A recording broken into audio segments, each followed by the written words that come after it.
She disappeared. After the Duke chose another, now he's tearing England apart to find her. He told me nothing would change. He told me that his marriage was just a business arrangement, a way to save the estate, a way to pay the debts.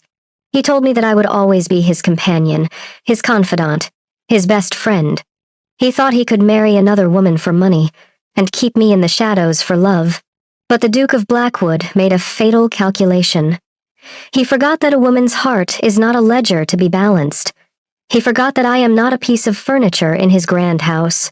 So, tonight, while he toasts his new, wealthy fiancée in the ballroom, I am packing a single bag. I am leaving. I will disappear into the London fog, and I will not leave a forwarding address. But here is the question that haunts me as I stare at my empty wardrobe. When he wakes up tomorrow and finds me gone, will he be relieved? Or will he realize that in securing his fortune, he lost the only thing that actually mattered? Welcome to Chapter 1 of a story about heartbreak, regret, and a chase that will tear England apart. If you believe that love is worth more than a title, please hit that like button right now, and make sure you are subscribed because Sebastian is about to wake up to a very empty house, and you won't want to miss his reaction. Now, let's go to the ball. The chandeliers of Blackwood House were blinding. I stood where I always stood, in the shadows of the marble pillar, just to the left of the orchestra. It was the perfect vantage point. From here, I could see the empty wine glasses that needed refilling. I could spot the guests who looked bored. I could signal the footmen with a subtle nod. I was 20 years old. I was the Duke's ward, his childhood friend, and for the last 3 years, the unspoken mistress of this house. I wasn't the Duchess. I had no title. I had no fortune. But I knew which tea Sebastian drank when he had a headache. I knew how to balance the tenant ledgers when the numbers didn't add up. I knew how to soothe his temper when the weight of the dukedom became too heavy. I loved him. God help me, I loved him with every breath in my body. And foolishly, I thought he loved me too. He looks nervous, a voice whispered beside me. It was Mrs. Higgins, the housekeeper. She had slipped into the alcove to watch the spectacle. I looked across the dance floor. Sebastian, the Duke of Blackwood, stood near the fireplace. He looked magnificent in his black evening tailcoat, the Star of the Garter pinned to his chest. He was tall, broad-shouldered, with hair as dark as midnight and eyes that usually held a spark of mischief. But tonight, those eyes were dead. He looked pale. He was gripping his champagne flute so tightly I feared it would shatter. He is worried about the announcement, I whispered back, my heart doing a traitorous little flutter. I knew the estate was in debt. I knew the gambling debts his father had left behind were crippling us. We had spent nights poring over the accounts, our heads bent together by candlelight. Trust me, Alara, he had said last week, taking my hand. I have a plan. We will be safe. I thought the plan was to sell the hunting lodge, or perhaps to invest in the new railways. The music stopped. The room went silent. Sebastian stepped forward. He cleared his throat. The sound echoed in the cavernous hall. My lords, ladies, and distinguished guests, Sebastian began. His voice was strong, but I heard the tremor in it. Thank you for joining me tonight. I have an announcement to make. I stepped forward slightly, holding my breath. He looked out over the crowd. For a split second, his eyes met mine in the shadows. He looked apologetic. A cold stone dropped into the pit of my stomach. I am delighted, Sebastian said, tearing his eyes away from me, to announce my engagement to Lady Genevieve Sterling. The world stopped spinning. The crowd parted. Lady Genevieve stepped forward. She was beautiful in a cold porcelain way. She wore a dress of silver silk that cost more than I would earn in a lifetime. Diamonds dripped from her neck, diamonds that would pay Sebastian's debts 10 times over. She took his arm. He looked down at her, forced a smile, and raised her hand to his lips. I didn't scream. I didn't faint. I simply ceased to exist. The applause roared in my ears like the ocean. I felt Mrs. Higgins grip my arm. "Oh, my dear," she whispered. "Oh, my poor lamb." I pulled away. I must check on the supper arrangements. I turned and walked out of the ballroom. I walked with my head high. I walked past the footmen who pitied me. I walked until I reached the heavy oak door of the library, and only then did I allow myself to lean against the wood and gasp for air. He had sold himself, and he hadn't even warned me. Elara? I froze. I wiped my eyes frantically and turned around. Sebastian was standing there. He had left his own engagement party. He looked relieved to see me, as if stepping out of the ballroom was escaping a prison. There you are, he said, loosening his cravat. God, it's suffocating in there. Did you see Genevieve's father? The man is a shark. He walked over to his desk and poured a brandy. He acted as if nothing had happened, as if he hadn't just shattered my world. You are engaged, I said.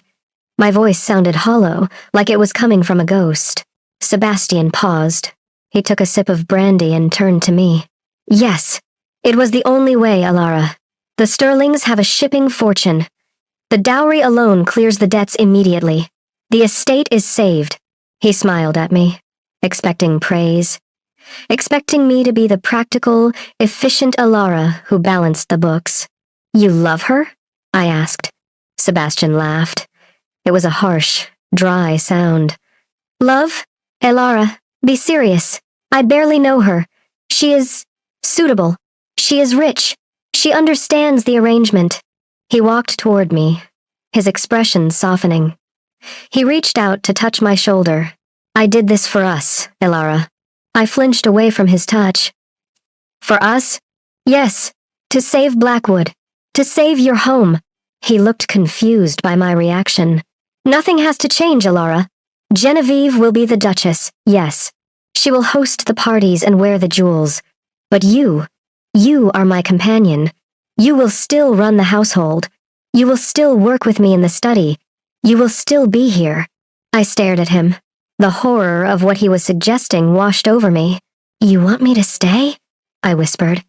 You want me to live in this house, watch you marry another woman, watch you have children with her, and remain your friend? You are more than a friend, Sebastian said fiercely. You are my right hand. I cannot run this place without you. I cannot run my life without you. Then you should have married me. The scream tore out of my throat before I could stop it. The silence that followed was deafening. Sebastian looked shocked. He stepped back. Elara, you know that isn't possible. You have no fortune. Marrying you would have meant bankruptcy. We would have lost everything. You would have had me, I said, tears finally spilling over.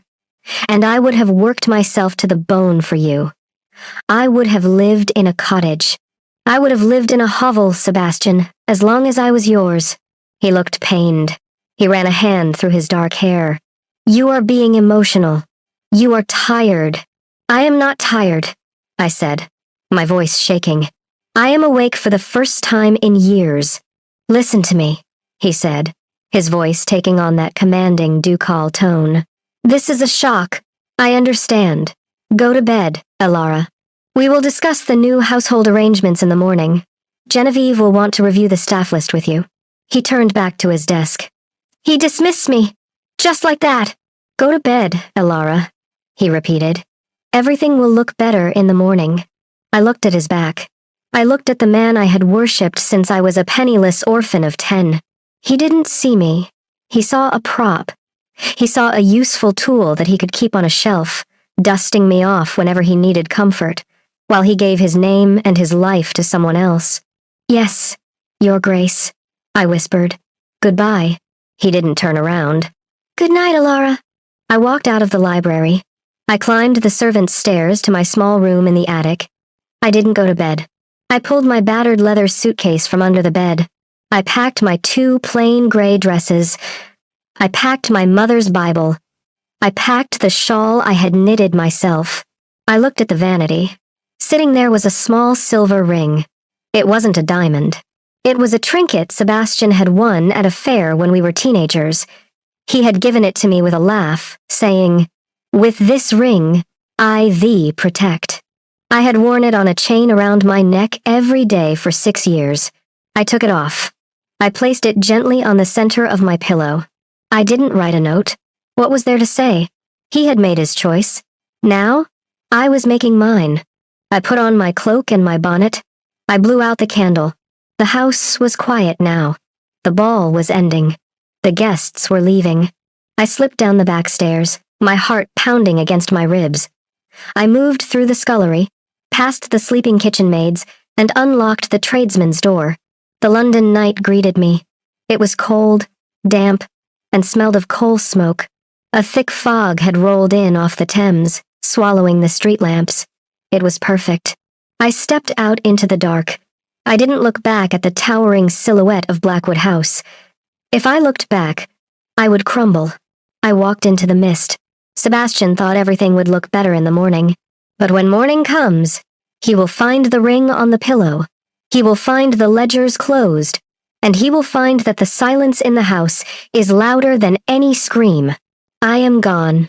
But Sebastian is about to wake up to a nightmare. He thinks he can replace her. He thinks he can manage without her. He is wrong. Join me for Chapter 2, The Empty House. The hangover wears off, the realization hits, and the Duke of Blackwood realizes he has made the biggest mistake of his life. The chase is about to begin. The Duke woke up to an empty bed and realized he made a terrible mistake. They say you don't know what you have until it's gone. It is a cliché, a tired phrase. But for the Duke of Blackwood, it became a terrifying reality the moment he opened his eyes. The morning after his engagement party, Sebastian woke up with a headache that felt like a hammer and a mouth that tasted like regret. He reached for the bell rope. He expected the door to open. He expected the smell of Earl Grey tea. He expected the soft, calming voice of the woman who had managed his life for a decade. He expected Alara, but the door didn't open. The tea never came. And as the silence in the manor stretched from minutes into hours, a cold dread began to seep into his bones. He thought he could replace her. He thought she was just a fixture in his house. He was about to learn that she wasn't just a fixture. She was the foundation, and without her, the whole house was about to come crashing down. Welcome to Chapter 2. This is the moment of realization. This is the moment the arrogance breaks. If you are ready to see the Duke suffer just a little bit, hit that like button, and make sure you are subscribed, because the groveling is only just beginning. Now, let's wake up the Duke. Chapter 2. The Empty House. Sebastian's Point of View. Sunlight pierced my eyes like a needle. I groaned, rolling over in the massive four-poster bed. My head was throbbing. The brandy. Too much brandy. I lay there for a moment, waiting. Usually, at exactly 8 o'clock, the heavy oak door would creak open. There would be the soft rustle of skirts, the clink of china. Alara would place a tray on the nightstand always, Earl Grey, 2 sugars, and a slice of toast cut into triangles, just the way I liked it. She would open the curtains gently. She would tell me the weather.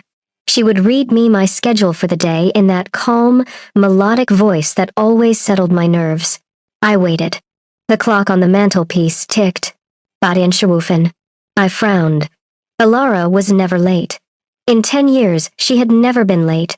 I sat up, the room spinning slightly. I grabbed the bell rope and gave it a sharp tug. Ring, ring, ring. Silence. Alara? I croaked. My throat was dry as parchment. I waited another 5 minutes. Anger began to replace the confusion. The household was slipping. One night of celebration and everyone thought they could slack off? James! I shouted from my valet. The door finally opened. But it wasn't Alara. And it wasn't James. It was Mrs. Higgins, the housekeeper. She looked frantic. Her cap was askew, and she was wringing her apron in her hands. Her eyes were red-rimmed and puffy. Mrs. Higgins? I snapped, swinging my legs out of bed.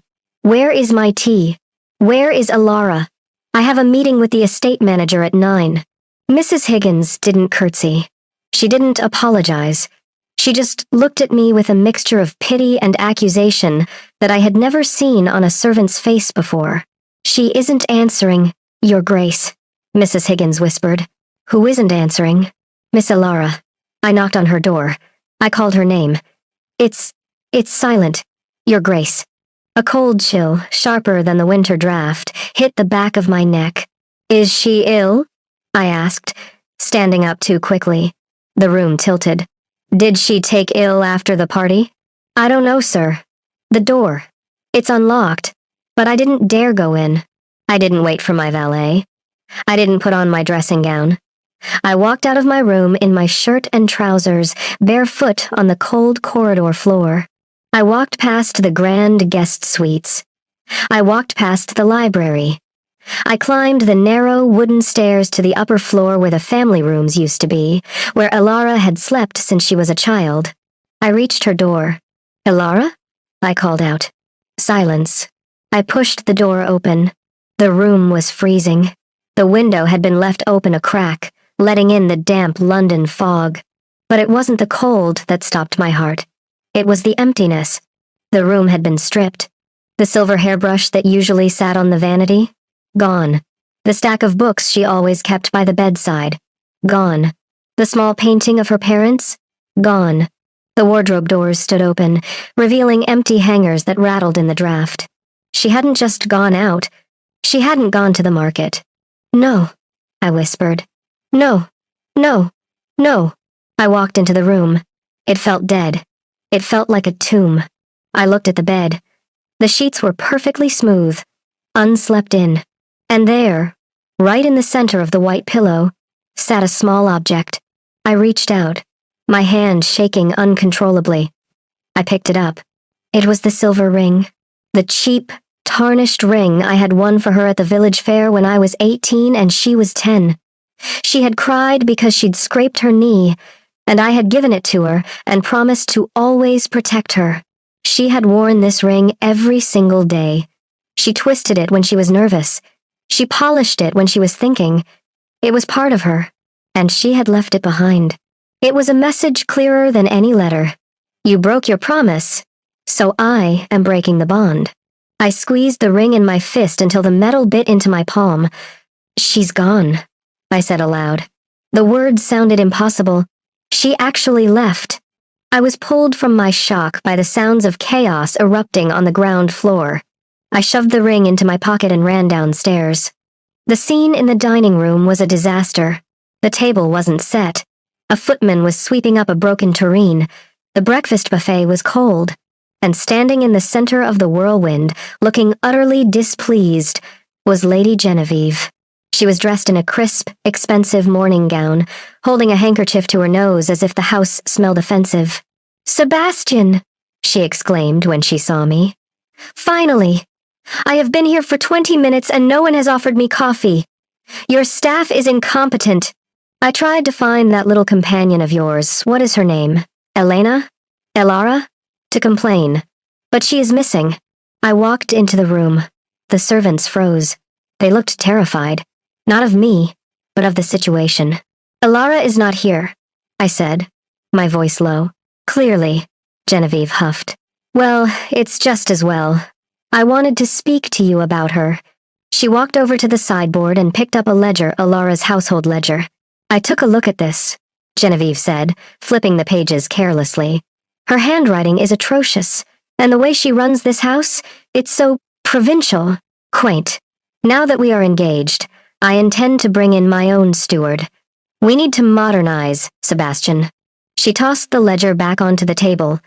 It slid off and hit the floor with a thud. Thud. Something inside me snapped. Elara had spent nights poring over that book. Elara had saved this house from ruin with that book. "Pick it up," I said. Genevieve blinked. "I beg your pardon? Pick it up. Sebastian, you are shouting. You are hungover. Sit down, I'll have someone fetch you coffee." "I don't want coffee," I roared. The footman dropped his broom. "I want to know why the fire isn't lit. I want to know why the correspondence is unorganized. I want to know where the hell my life went." I stormed past her into my study. It was worse in there. My desk was a mountain of papers. Usually, Elara sorted them by urgent, personal, and estate. Now, it was just a chaotic pile. I sat down, trying to focus. I grabbed a pen. I need to work. I need to ignore this. I looked at the inkwell. It was dry. Elara always filled it. I looked at the window. The curtain was stuck. Elara always fixed it. I looked at the empty chair opposite mine. The chair where she sat every evening, reading to me while I worked. I could almost see her there. The way the firelight caught her hair, the way she chewed her lip when she was concentrating, the way she laughed that low, warm laugh that made the drafty old house feel like a home. I looked at Genevieve, who had followed me into the room. She was looking at the bookshelves with a critical eye. "We should move these," she said. "They are dusty. And that chair, that worn-out velvet chair is hideous. We'll burn it. Burn it." She wanted to burn Elara's chair. The fog in my brain cleared. Instantly. Violent and sharp. I looked at Genevieve. She was beautiful. She was rich. She was perfect on paper. And I hated her. I hated her because she wasn't Elara. I looked down at my hand. I opened my fist. The silver ring sat there, dull and accusing. I didn't marry for duty, I realized. The thought hitting me like a physical blow. I married because I was a coward. I thought I could have the money and keep the love. I thought Elara would settle for scraps. But she didn't. And now, looking at this cold, empty house, looking at this cold, empty woman, I realized that without Elara, I wasn't a duke. I was a pauper. I stood up. The chair scraped loudly against the floor. "Get out!" I said. Genevieve froze. "Excuse me?" "Get out of my house, Genevieve." "Sebastian, you are drunk!" "I am sober," I said, walking toward her. "For the first time in years, I am completely sober. I cannot marry you." Her face went pale. You can't be serious. The announcement was last night. The scandal. It will ruin me. It will ruin you." "I don't care," I said. And I meant it. "Keep the ring. Keep the presents. Tell the papers I am a madman. Tell them I am impotent. I don't care what you tell them. Just leave." "You are making a mistake," she shrieked, her poise finally cracking. "You are throwing away a fortune for what? For that mousy little nobody? That servant?" I slammed my hand onto the desk. The sound echoed like a gunshot. "She is not a servant," I shouted, my voice breaking. "She is the only thing in this God-forsaken world that is real." And I let her walk out the door. Genevieve stared at me. She saw the look in my eyes. She saw the madness. She turned and ran. I didn't watch her go. I ran to the bell pull and ripped it so hard the fabric tore. "James!" I screamed. "James!" My valet appeared in the doorway, looking terrified. "Your Grace." "Get my horse," I ordered, running toward the door, grabbing my coat as I went. "The black stallion. He is the fastest." "Sir? Where are you going? It's pouring rain." I didn't stop. I threw the door open, ignoring the cold wind that blasted into the hall. "I am going to find her," I said, buttoning my coat with shaking hands. "I don't care if I have to turn over every stone in England. I don't care if I have to ride until the horse drops dead." I touched the ring in my pocket one last time. "I am bringing her home." But Sebastian has a problem. Elara has a 12-hour head start. She has vanished into the millions of people in London, and she doesn't want to be found. He has the horse. He has the will. But does he have the time? Join me for Chapter 3. The Governess. 3 months pass. Sebastian is losing his mind, and Elara is hiding in the one place no one would ever look for a future duchess, a nightmare manor in Yorkshire. You won't believe who she is working for. The Duke spent his entire fortune trying to find me. I was hiding as a governess. 3 months. 90 days of silence. 90 days of hiding. I am no longer Elara, the companion to a duke. I am Miss Alice Grey, a governess in the bleakest corner of Yorkshire. I read the London Gazettes every week, searching for news. I expect to read about the Duke of Blackwood's lavish wedding. I expect to read that he is happy, that he has forgotten the girl who vanished into the fog. But the papers are silent. I thought I had escaped the pain, but I walked straight into a trap. My new employer is not a kind man. He watches me. He corners me in the hallways. And tonight, he locked the library door from the inside. I am terrified. I have nowhere left to run. But what I don't know is that 300 miles away, The Duke of Blackwood hasn't married anyone. He is tearing England apart, brick by brick, to find me. He has become a madman, obsessed with a single ghost. Welcome to Chapter 3. The separation is torture, but the chase is about to heat up. If you are rooting for Sebastian to save her in time, hit that like button, and make sure you are subscribed, because the storm is coming, and you do not want to be left out in the rain. Now, let's go to the moors. Chapter 3. The Governess. Thornfield Hall was a place where happiness went to die. It sat on the edge of the Yorkshire moors, a hulking mass of grey stone that seemed to grow out of the wet earth.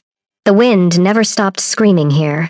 It rattled the windows of the nursery where I spent my days teaching French verbs to 2 sullen, neglected children. Miss Gray. I looked up from my book. Little Thomas was tugging at my sleeve. Yes, Thomas? Is it true that you're from London? He asked, his eyes wide. Father says you're a runaway. He says runaways always have secrets. A shiver went down my spine that had nothing to do with the drafty room. Your father talks too much, I said gently, tucking the blanket around him. Go to sleep. I walked to the window. Outside, the moors were a sea of black heather and fog. It had been 3 months. I had changed my name to Alice Gray. I had cut my hair. I wore the plainest, scratchiest wool dresses I could find. I was invisible. Every week, when the post came, I stole the London Times from the trash. I scanned the society pages, my heart hammering, looking for the announcement. The Duke of Blackwood weds Lady Genevieve. But it never appeared. There were rumors, though. Strange snippets in the gossip columns about the reclusive Duke and the Blackwood scandal. But no wedding. He is probably traveling, I told myself, pressing my hand against the cold glass. He is on his honeymoon in Italy. He has forgotten you, Alara. You are nothing but a memory of a servant. The nursery door opened. It was Lord Croft. My employer was a heavy-set man with watery eyes and hands that always felt damp. He was a widower who had gone through 3 governesses in a year. I was beginning to understand why. Miss Gray, he purred, stepping into the room. He smelled of port wine and stale cigars. The children are asleep?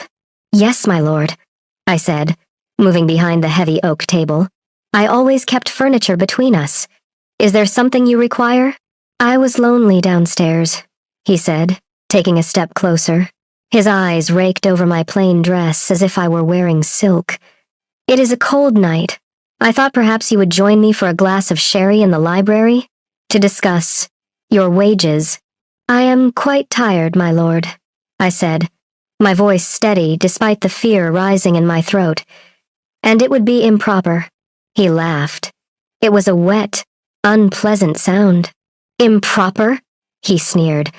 Come now, Alice. We both know you have no references. You appeared out of nowhere. A woman like you, hiding away in a place like this. Clearly, you have no one to protect you. He took another step.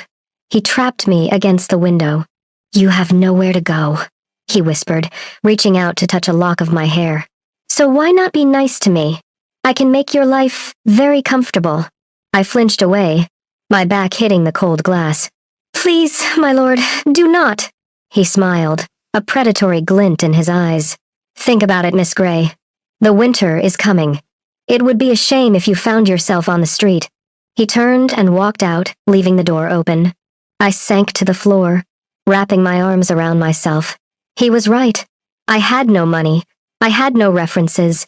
I was trapped in this stone prison with a monster. Sebastian, I whispered into the dark. Where are you? 300 miles away, the library of Blackwood House looked like a war room. Sebastian was unrecognizable. The elegant duke who had hosted the ball 3 months ago was gone. In his place was a man who looked like he was being eaten alive from the inside out. He hadn't shaved in days. His shirt was unbuttoned at the collar. Dark circles bruised the skin under his eyes. The room was littered with maps. Maps of England, maps of Scotland, maps of Wales. Red ink marked every port, every train station, every village. Nothing? Sebastian roared, slamming a fist onto the desk. The private investigator, a small man in a bowler hat, flinched. I'm sorry, Your Grace. the man stammered. We have checked the passenger lists for every ship leaving London. We have checked the boarding houses. We have checked the morgues. Sebastian flinched at the word morgue. She is not dead, Sebastian snarled. Do not say that word in this house. Your Grace, it has been 3 months. A young woman, alone, with no money. Perhaps she found a protector? Or perhaps— Get out, Sebastian said, his voice dangerously low. But sir, the bill for this week.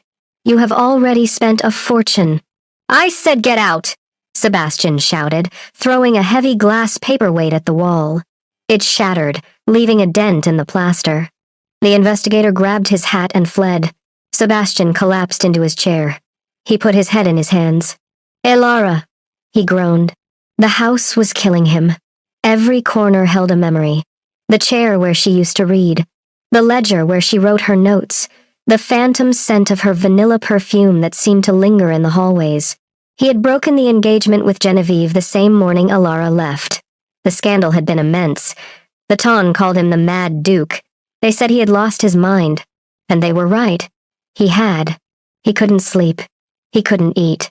He existed only for the search. Go away, Sebastian barked. The door opened anyway. It was James, his valet. He looked nervous, but determined. Your Grace, James said quietly. I found something. Sebastian looked up, his eyes bloodshot. What? I was cleaning out Miss Alara's old things in the attic storage. Looking for clues, as you asked. James held out a crumpled piece of paper. I found this receipt tucked inside an old book. It's from a year ago. Sebastian snatched the paper. It was a receipt for a parcel sent to a Mrs. Agatha Miller. Who is Agatha Miller? Sebastian asked, staring at the name. I asked the cook. James said. She says Mrs. Miller was Alara's old nanny, from before she came to live with us. The woman she wrote to every Christmas. Sebastian stood up. His heart started to pound a heavy, painful rhythm. Where does she live? We didn't know, James said. So I sent a boy to the post office to trace the address. James paused for dramatic effect. She lives in a village called Haworth, in Yorkshire. Yorkshire, the north. The wildest, most desolate part of England. It was exactly where someone would go if they wanted to disappear. Bring the carriage around, Sebastian ordered. The exhaustion vanished from his face, replaced by a terrifying intensity. Sir? James asked.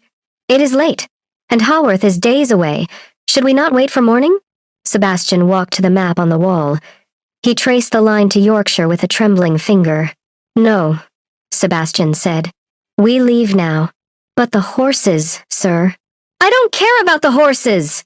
Sebastian turned, his eyes blazing with a fire that hadn't been there for 90 days. I don't care if I have to run there myself! She is out there, James. I can feel it. She is alone. She thinks I abandoned her. He grabbed his heavy greatcoat and strode toward the door. I am coming, Elara, he whispered to the empty air. Just hold on. Back in Yorkshire, the wind picked up. I was sitting in my small, cold room, staring at the locked door. I had pushed a chair under the handle. It was a flimsy defense against a man like Lord Croft. I didn't know that miles away, on the Great North Road, a black carriage was tearing through the night. I didn't know that the Duke of Blackwood was bribing postmasters and threatening innkeepers, following a trail of breadcrumbs that led straight to my door. I thought I was forgotten, but the storm is coming, and bringing with it the only man I ever loved, and the scandal that will finally set me free. The trap is set. Lord Croft is losing his patience, and Sebastian is closing the distance. But will he get there in time? The Yorkshire moors are treacherous, and Lord Croft is not a man who takes no for an answer. Join me tomorrow for the most intense chapter yet. Chapter 4. The Storm. The library door is broken down. The chase moves to the cliffs, and Sebastian finally comes face to face with the woman he lost. You do not want to miss the reunion. I ran into a deadly storm to escape my boss, and the Duke found me. I'll see you tomorrow. Subscribe so you don't miss it. Thank you.